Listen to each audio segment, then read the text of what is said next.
Good morning and welcome to the session today. Thank you for joining us. I'm the founder of Scotland Women in Technology and also the chair. And my day job, because that's not a day job enough, the social value manager at Leidos. Social value is part of ESG, environmental social governance. And I've been kindly joined with the panel today to discuss a couple of points around how to grow sectors and realise opportunities in new markets, especially as we talk about innovation, technology and agile, and focus on improving that adoption in technology. And more importantly, how do we encourage and nurture entrepreneurship and close that talent gap and skills gap that we keep hearing about time and time again? So I'm joined by my esteemed colleagues, Andrew Smith, who's the Executive Director at Green Bankers Investment Capital, Russell Daglish, who I know you've already heard from, the Chair of Scottish Business Network, and Alistair Gunn, the Director at Glasgow City Innovation District. So thanks guys for joining me today. I believe Susie's going to give us some opening remarks. Yes. Thank you. So just to set a bit of a context for today, so it feels like we're at the precipice of something really exciting in this city region, but how do we work together to develop a coherent, connected and collaborative ecosystem that has the agility to pivot and innovate at speed in an ever-changing and challenging local and global environment? So the basis of today's discussions is a review that we led, which benchmarked the city region against innovation ecosystem success factors, well documented by a range of global innovation experts. Ultimately, we want the findings of that review and our series of roundtables, of which this is the launch, to come to influence future regional strategy on innovation. Making best use of those world-class assets that Susan Aitken talked about earlier, but critically understanding those gaps that, if not addressed, may affect the relative impact of Glasgow's innovation offer on productivity and inclusive green growth now and in the future.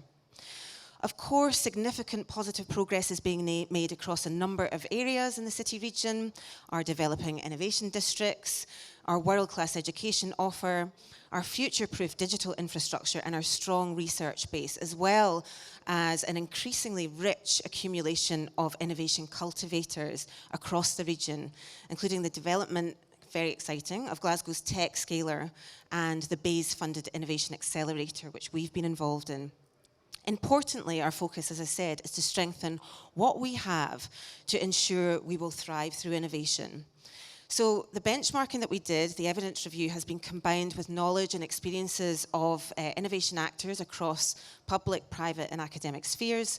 And this has uncovered a few key areas which we will discuss today, including the need to boost the visibility of our innovation offer, ensuring our capabilities here in Glasgow reflect our reputation, measures to support cluster growth in areas of comparative advantage and making sure we know what those are.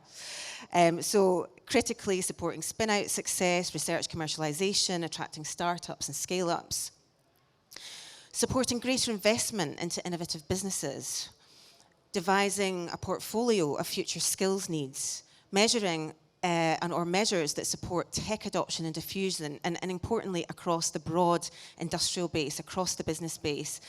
Absolutely critical in addressing the productivity gap as well as well-being across society and the economy. We also need to develop a culture of innovation through a critical mass of market square activities just like this, for peer learning and support and collaboration across specialisms and domains, and include indeed the opportunities for sectoral and tech convergence to disrupt and potentially create new markets is an exciting one. And one I think that we should be embracing here in Glasgow, especially given our prowess in the emerging and enabling technologies. We need to make best use of our current innovation infrastructure and architecture, make sure we orchestrate that in the most intelligent and the most effective ways. And finally, we need to connect our innovation ambitions and with intent to the regional missions of net zero and climate resilience, inclusion, and addressing productivity. So I'll stop there, Silke, but I hope that provides some context for our discussions. Thanks very much, Susie. There is a lot of information in that, and I know that there are going to be some follow-ups on the back of that. Like Susie said, there'll be a series of roundtable discussions. So this is just the start of what we know is going to be a journey. So please do connect with us after this as well for further information. So let's get straight into some questions, because we want to get out as much of this session as possible. And the key thing is we want you to get something out of it that you can put into practice from tomorrow or when you leave today. So first question I'm going to ask to Alistair is, how is the sector currently growing and where are the gaps? Thanks. It's within Glasgow. Glasgow is very much at a stage of immense growth, and that's recognised through the innovation ecosystem study that was undertaken recently.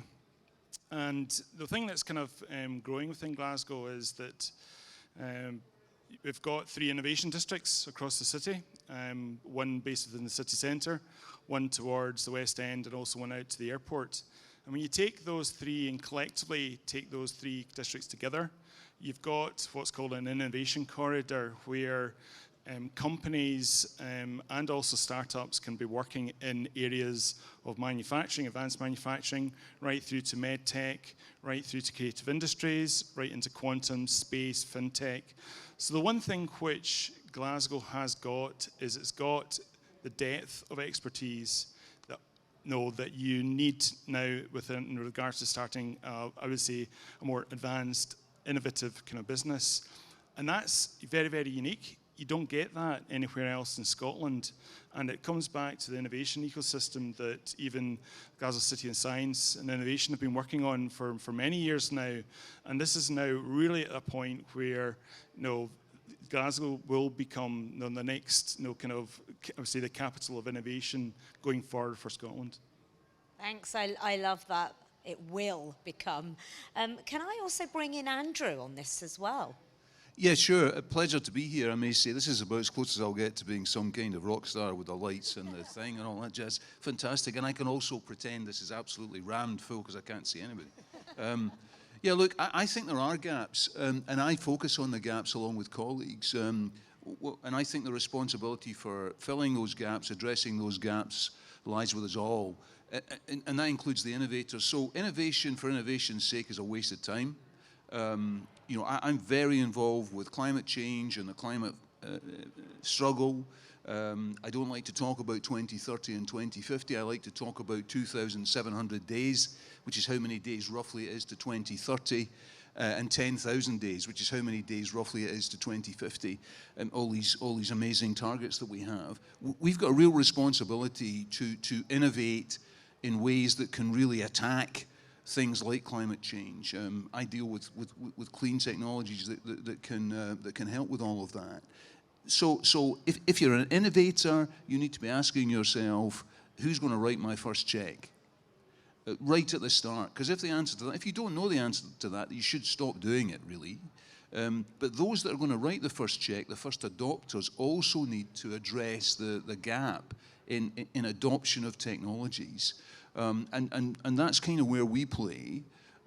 Delighted to speak later and explore these themes later on. But it's absolutely right to say Glasgow and the region it sits in is at the forefront of helping to address these problems. I mean, if you have a look at the banking sector here alone, you've got some of the banks represented out there, Barclays, Eagle Labs, JP Morgan, others are sitting out there. They've got massive offices in Glasgow now. All have got programs for early stage businesses. And one of the things I would urge everybody in the room, no matter where you are in this innovation space, is to engage. Get yourself engaged with these people, get yourself engaged with them. So a few opening remarks. No, that makes sense, Andrew. And actually, just touching on what you've said there, just to build on the next question, if I can just stay with you then. So how is innovation and tech then developing the opportunities in particularly your sector when you think about the environment? So our sector as such is clean tech, which cuts across a lot of things. So examples would be innovative anchoring techniques for offshore floating wind, a business that has a method of swapping out diesel bus engines for electric bus engines, a lot of digitization there. They have modeled the 12 or so different types of diesel bus engine. They can have these built and tested before the bus comes anywhere near them. Then they can put the new engine on a skid. They can swap the old one out, swap the new one in. And, you know, things like that excite us. Yes, electric buses. Yes, hydrogen buses. We have a few hydrogen solutions as well. But you've got a massive bus existing fleet right now with embedded carbon in it. You're not going to be able to ditch that completely. There has to be a transition.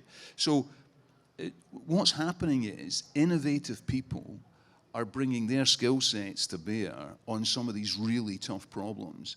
Now, a lot of those innovative people inevitably fall by the wayside because that's just the way it is. Funds and investors and funders, so non-dilutive capital grants and that sort of thing, there's a lot of that available, some of it mistargeted in my view. So they need to change a little bit too. And as I said earlier, those adopting new technologies have to take a bit more risk. But I think the good news is there is an awful lot happening in this space. And I think there's an awful lot of help. And a lot of that is represented here today and would be a great place to start. Thanks for that. I agree with you there. I think just bringing in Andrew there, actually, bringing it back into Glasgow then. So what is the innovation and tech developing opportunities right here, right now? So within the city's got quite, I would say kind of several sectors which are really important. I mean, one of the ones which Glasgow's got international recognitions around the kind of space sector. And within Glasgow, through the likes of Alba Orbital, they are one of the first companies that actually got Y Combinator funding investment. And it was kind of just looking at Tom's kind of post, yesterday. He's back over in the Silicon Valley, the alumni over there. So again, that kind of gives a recognition that of that expertise and that community of. I would say that the community of sector-focused startups comes through quite a lot of the programs that have been established over many, many years. And one of the programs that supported that was the likes of the Tontine Accelerator, which was kind of based within the district, which has evolved now. But again, looking beyond that, the space sector, you've got the likes of in the health tech. I mean, again, over in Glasgow University, over at the Queen Elizabeth Hospital, there's just recently developed a new living lab. And that's, again, a good indicator of just taking the expertise that we have within the city. And there's other sectors like fintech, there's also quantum that's evolving, and there's also a very, very strong creative industry sector. So it's one of the things which, when we talk about tech, I think we've got to look beyond just tech and looking beyond just a pure product-based business. Because the skill sets that the companies are needing going forward, we need to be looking and being open and connecting into other groups of people, other talent, from being more inclusive. And that's where the likes of the creative industries, I mean, Glasgow's got a very, very strong creative industries through the likes of Access Animation, the likes of kind of Made Brave, who are kind of creative industry, and others. But the thing is that we need to tap into that expertise, that insight, because to tackle some of these challenges with some of the industry sectors, you need to have that design thinking. And that's something, again, where design has been something which the City of Science has been focusing quite a bit on. Yeah.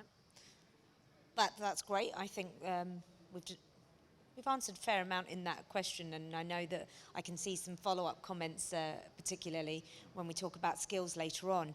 But actually, Russell, I wanted to address a conversation with you around what more do you think can be done to address some of those barriers, particularly thinking about entrepreneurship space as well, and government's roles. Perhaps what the measures would be like to look at when we scale up and develop. Are there perceived barriers or barriers right now there? I think it's a really interesting question. So I know a lot of highly successful Glaswegian entrepreneurs who've built incredibly successful businesses. The majority of those that I know, these Glaswegians, don't live in this country. So they've left Scotland primarily to go to the States and have then seen their ambition brought to life. So the question is probably, why don't we see it happening from here? And I think it's about mindset. It's about our relationship with risk. The fact we live in a wonderful country with a high standard of living, we can still have successful lives for ourselves and our families on a low cost base. So what is the difference between these international Glaswegians and the Glaswegians I see here? And it's mindset. I'll give you an example of one.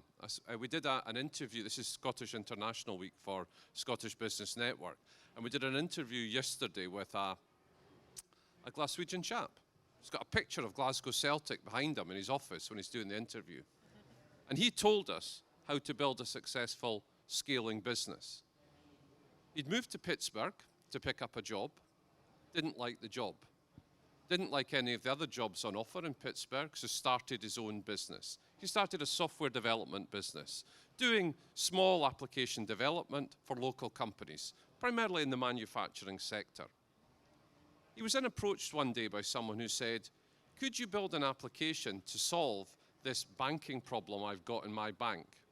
No, this small bank had no problem dealing with a small company. And he came up with a small application that fixed a problem they had on the mortgage side of their business. 3 weeks later, he received a phone call from someone within the bank that said, you're terrible at marketing. Why aren't you talking about this solution? And he said, well, it was just a piece of ad hoc work I did. And he realized that there was an opportunity in the market for what he did. There were many banks offering mortgage solutions, and he had a solution they might need. So then he showed his relationship with risk. He went out and hired a sales guy with experience in the mortgage business to promote that new product he had. They then booked space at some of the biggest exhibitions in the States and went there to promote and sell that product. He's recently sold that company. The reason he was able to sell that company was it's currently doing $1 trillion a year in mortgage loans in the US. And that's a relationship with risk. He was willing to risk that capital to address a completely new market because he heard there was an opportunity there. And that's an example, and it's a video I will play again and again and again about that relationship with risk. You have to get on the plane. You have to get in front of your market. You have to understand what your future customers want. Because you're quite correct, innovation alone isn't enough. And we have to get out of Scotland to understand those global markets and where our opportunity is. I hear you there. Working for a multinational tech company all my life, who's based often in the US. But just coming into Andrew here, are there any measures outlined in recent national or local economic strategies that you're excited about that's maybe stopping us from getting on a plane and keeping us here? So there's some I'm excited about and some I'm worried about. I'm excited about the opportunities that sit in the energy space. Hydrogen, offshore floating wind, onshore wind, the contributions that those sectors can make to solving some of the massive problems we've got right now. And don't think for a second that in those sectors, as in many others, all the technical problems, all the innovation is done and dusted, because it's not. To make those markets real, a whole raft of innovation is required, a whole raft of enabling technology, including software, is needed. And actually, it's one of the most fertile grounds for new and innovative businesses to play in, because there's real problems there. I'm worried about the rowing back towards a more oil and gas-based future in terms of energy. Anecdotally, I was at an event in London about a week ago, and it was like a Chatham House event, so I can't disclose too much about it. But what I can say is that the major banks were there saying that only 12 months ago they wouldn't have been there because engagement of the major banks with that sector was reputationally disastrous. the UK government has legitimised engagement again with that sector, because they see it as a bit of an immediate solution to what's perceived to be the energy crisis, and that worries me. I think there are other and better ways of addressing that problem. What I would say in terms of keeping us here in Scotland, and I completely agree with what Russell has said about levels of ambition. You know, I've worked with companies, startups, and companies that are in a growth stage, and those that are willing to hang on to their business and keep it here, still accepting external investment, but keep it here. There's very few of them, actually. But there's a huge number of companies coming to the UK and coming to Scotland and setting up here and wanting to be here because of the markets and because of the skills that we've got. Yes, there are skills gaps. I know that's something we want to cover. But I would retain ambition. I would get involved, get engaged with the support networks that are here in Glasgow City region. I absolutely get involved because they're there, and get the help and retain that ambition to stay here for sure. Can I come in? Of course, yeah. Can I come in to tell you what I hear from the world, the message that impresses them about Scotland in terms of innovation? And it's not space, it's not hydrogen. I was in New York, I was in New Orleans, and I was in Paris. And in all three areas, when I mentioned I was from Scotland, people said, do you have anything to do with CivTech? Because CivTech was seen as something being uniquely successful in the UK.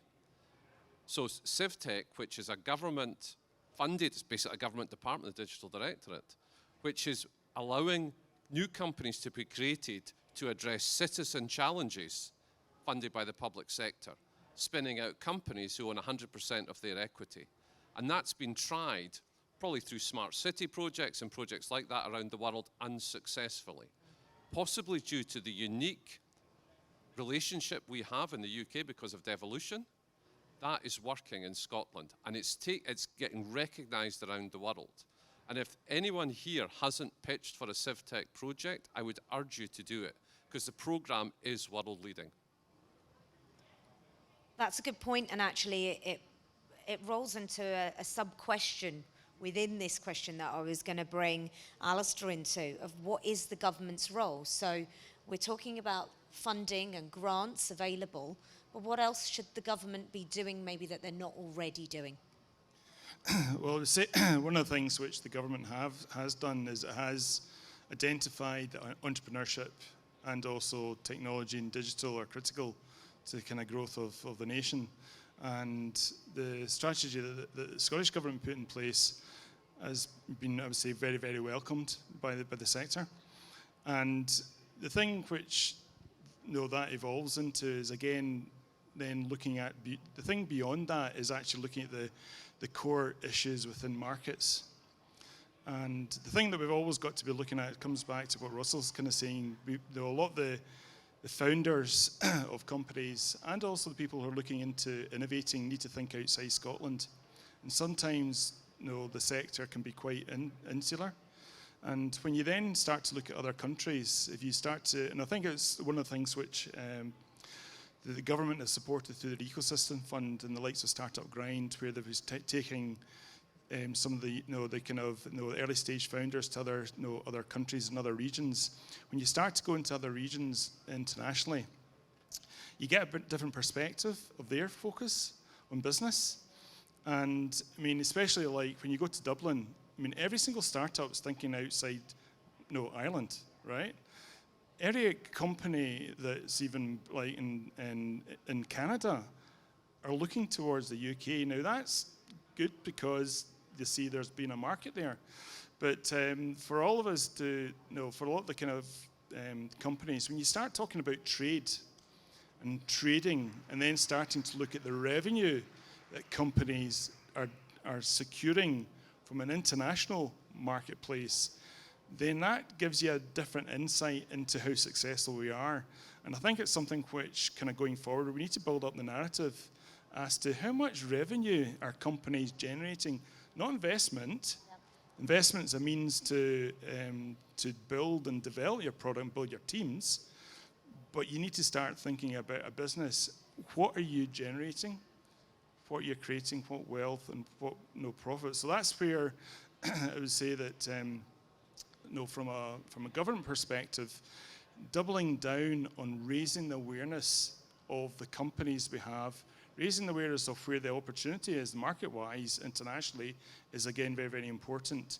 And the thing related to that is when investors come to us, they should be saying, oh yes, I recognize this, and this company, not just one or two. And I would say that we're very much stuck on companies of the past. Nothing against Skyscanner or FanDuel, but we need to be thinking about the other companies that are actually growing and emerging. And when investors say to you don't know what companies there are in Glasgow, then we need to help double up on that. And that's something which collectively the likes of Digital DNA here in Glasgow can help and support that. And I know that you'll be hearing later on some of the work that Invest Glasgow are working on with regards to deal room on that. Andrew, I know you wanted to make a comment on that. Yes, just in terms of the role of governments, and I make absolutely no political point here, believe me. I think innovators are very fortunate if they're businesses and they reside in Scotland. Scotland is much easier to get your hands around as a place to do business, as a place to invest. Access to the support mechanisms, including those at government level, is much easier in Scotland than it is in England. It's kind of the same in Wales. It's a little bit easier in Wales too. Governments need to do what they can do well, and they can do some things well. They can provide that early stage capital for young businesses. Typically, they put some rules around that to give them comfort, which are a bit unnecessary and get in the way, like having to find match funding for certain of their products and things like that. Makes it a little bit hard. But they can provide capital. They can provide supportive regulation for sectors. They can provide tax incentives to help investors invest in early stage stuff, so the SEIS and EIS schemes, which hopefully some of you are familiar with. So they can do that kind of thing. What they cannot do, and should never do, is invest. Take investment decisions, like equity investment decisions, because they're absolutely terrible at that. And I think it's about sticking to their lane. And if they do that, that's good. And in Scotland, you've got Highlands and Islands Enterprise, you've got Scottish Enterprise, you've got South of Scotland Enterprise, you've got Scottish National Investment Bank. Right there, 4 institutions, which all of you should know. Clearly, there's some geographical basis to the intervention agencies I mentioned. But they are fantastic organisations with a lot of resources, and at the end of the day, they're all Scottish Government funded. Yeah, and actually on the Scottish Enterprise side of it, that's based here in Glasgow, I've seen a lot of development in the last couple of years around cluster management and encouraging that entrepreneurship to come through the clusters, because it is not coming from the big multinational tech companies. It is absolutely coming from SMEs that are right here in Glasgow. So I'm seeing that develop over the last few years. So just thinking about skills now and sort of shifting gears a little bit, we know that we keep hearing about this skills gap, but then we also look around and we know that we're really fruitful in Glasgow with skills. So what are the gaps in your sector, and where are the opportunities where we're seeing sort of upskilling and new hiring? And if I could come to Russell first. If I was going to start a technology company today, and I could start it anywhere in the world, I would probably start it in Tallinn, in Estonia. The most exciting tech ecosystem I've seen. Generated 11 unicorns in the last 10 years. Will have generated 25. They're on target by the end of 2025. What they have is an incredible skills base, but they have an ecosystem that encourages more people to come there. So the biggest single challenge we face is the restrictions around visas. That's a major one that we have to address. By the way, of those 11 unicorns, I believe in Estonia, not one of them was started by an Estonian. So that encouraging people to come with new entrepreneurial ideas is important. The other thing I would say to businesses in Scotland is the talent's there. If you start a business in London, you will know the biggest challenge isn't hiring, the biggest challenge is keeping your talent. I've started several businesses in London and lived through that. So once you hire someone in Scotland, you've got a higher propensity of keeping them. I sit on the board of a company in Melrose. They're not in Melrose, they're in Liliesleaf, which is 5 miles outside Melrose. That's pretty difficult hiring there, pretty difficult to encourage people to come and live in the country. And we've had to take a really imaginative approach to hiring. We hired someone from Brazil. We hired someone through a Bernardo's scheme, which was to find someone their first job. And we found the talent. So what you've got to do is you've got to be more creative about how you reach out to find that talent. There's a company there in the startup zone called Loopseo, I think. They have technology talent in first and second year at universities who can't find part-time work and are working in Tesco's. You need them. Now, they want to finish their degree first before you hire them, but actually knowing them is going to give them a much better chance they're going to start with you. If we look at, I was talking to there's a technology company in Glasgow who's been particularly successful with apprenticeship schemes, hiring people that they would say are better than people they could hire in Seattle. They match them and work with them through university. So the talent's there, you've just got to work with it in a different way. And you can't just hire an HR person and say, go and find me the talent. You need to get in amongst it, get into the universities, get into finding out what's happening so that you can lay your hands on this talent. I have hired incredible talent in Scotland, and I've hired people and I've been told, well, they can't represent you, Russell, because they don't have any experience, but they've got a mindset to go out there and do it, and they're believable, and you have to hire them. The talent's there. Alistair, can I bring you in? It's a good topic with regards to talent and skills.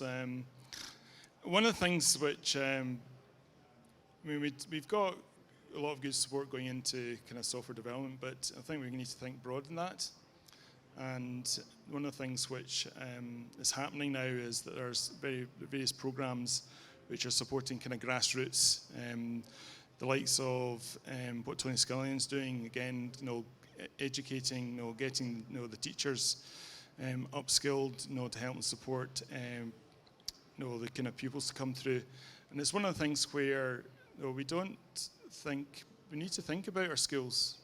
I mean, you need to think about even going into schools kind of careers fairs. I mean, how many times has any of us gone in and actually sat in front of a group of fourth years or third years and actually talked about the tech sector, digital sector? I have. I work with Smart Stems. Well, plug for Smart Stems. Good. And one of the things which, one of the programs that we're doing now was Founders for Schools. And it was a great initiative that kind of helped support that. But again, that the thing about kind of skills and talent, it depends on what you're creating. Whatever you're producing is the thing that will depend upon that skill. So I would say we don't have to be too focused on software development. We need to think about other skill sets. And coming back to it, I mean, when you start to look at all the tech startups and tech companies, very few of them are very good at, very few of them, I would say a lot of them are not very good at business development. And that requires we need a lot more people who will actually be able to go and get out there and talk about it, and actually can engage with the communities, engage with with markets. And in order to do that, you then need to be outside, and thinking, connecting into kind of markets. So one of the things which, I mean, a lot of the courses don't do is they don't talk about how do you sell your business, how do you engage with markets. I mean, and that's something where we need to think beyond just tech and thinking about more diverse skills. And that's again something where bringing in the likes of the further education colleges. I mean, I think apprenticeships are the best things out, where people get hands-on expertise and working within a business whilst they're learning. Now, I was apprentice. I started off British Rail as an electrician, and that took me on a journey to supporting startups. So I think very much we need to be thinking out the box a wee bit more. It's not just going to universities. It's about further education, giving opportunities for people, and I think that's one of the things where even companies need to be a bit more open and giving time back rather than just thinking about it's always the experienced people. I couldn't agree with you more. With the experience that I'm seeing in Leidos and Cisco and HP and IBM and some of these bigger tech companies, is no longer can they afford to be having a price fight for salaries on university level and above students. They're having to explore now to sustain and survive alternative routes of employment, and that is coming round full circle in terms of community involvement and how they're attracting that talent. There's a lot more emphasis now on apprenticeships, modern apprenticeships, and flexible working, and how attracting people who could work remotely from the Highlands and Islands and be based doing a role that traditionally would have lived out of Glasgow, for example. But that's something that's come with the pandemic as well, where companies have had to think on their feet of how are they going to connect employees remotely and then yet still deliver what they set out for their clients to do. So it's not about now attracting in the cities and central belt in Scotland. It's how are you tapping into some really good talent that is existing outside of the central belt. And especially with regards to the cost of living. Yeah. I mean, if you can get paid to learn, that is absolutely a great opportunity. I mean, right now, nowadays, just helping, and that's something which, again, thinking about the skill side of things, opening up a wee bit more on that is definitely something you can do. There's sorry, I was just going to say very quickly, there's a really good example of a vertical farming company, tech-based vertical farming company called Liberty Produce, and they have a really progressive methodology, I suppose, when it comes to recruitment. So it's very non-traditional. Of course, they have sort of academics, people with an academic background there, but actually what they found is when they looked into I guess how diversity of thought and experience also impacts on their product, the relevance of their products, inclusive product development. So almost kind of linking the diversity of the workforce and having representative workforces with, people coming from completely different backgrounds, actually the impact that has had on innovation and their products has been immeasurable. So they're a company to look into if you're looking for an exemplar in sort of progressive recruitment and widening participation strategies. Absolutely. Yeah, just briefly, there's three things I would say. First of all, a skills gap is not peculiar to Scotland or UK. So last numbers I saw, the unemployment rate in the US was something like 3%, which effectively means that everybody that's working in the US wants to work and all the rest don't. That's kind of what those numbers mean, right? So the skills gap's all over the place. So that's one thing. It's not just our problem. Second of all, absolutely right. When you have a position that can be done from anywhere, all of that, I think, is happening increasingly. But there are still jobs which require a physical presence somewhere. And, there are innovative solutions being adopted there. There are companies setting up their own skills academies, for example. Hydrasun is one that I'm familiar with, a business out of Aberdeen, setting up a skills academy. And if you're in the business of looking for a position, you're kind of interviewing the company to a degree. What are you doing in this space? And that's quite an interesting dynamic. But the other thing I think in terms of retention of people is having, and I know it's something we wanted to cover if we could, I guess we may be out of time, but is the ESG approach of the company. Because if you have strong ESG, and there are some companies that have been doing it for 20 and 30 years. It's just not been talked about much. Their employees are going to work with a purpose.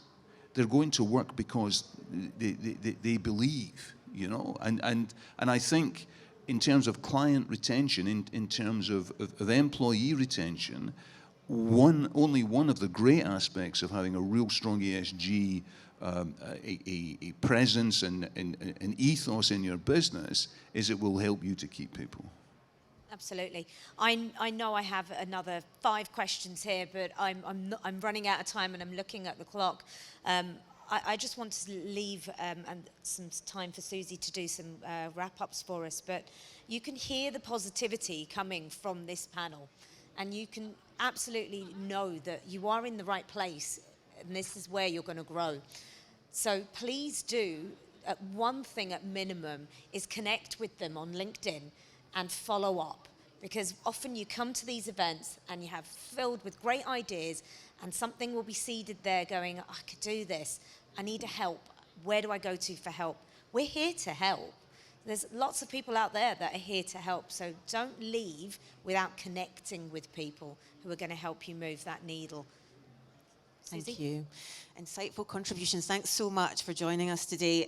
So we've captured everything that was said, and we're going to combine this with the outputs from our future roundtables to come. Essentially, what we want to do is to create a thriving place here in the Glasgow City region to do business, to discover, to innovate, to learn, to research.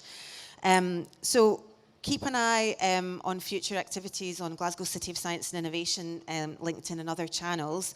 But I'd really love to talk to anybody out there, I can't see anyone, but anyone out there with a particular interest area who might wish to participate in one of our forthcoming roundtables. Well, thanks very much for coming. And thank you, Silke. Welcome, thank you. Thank you.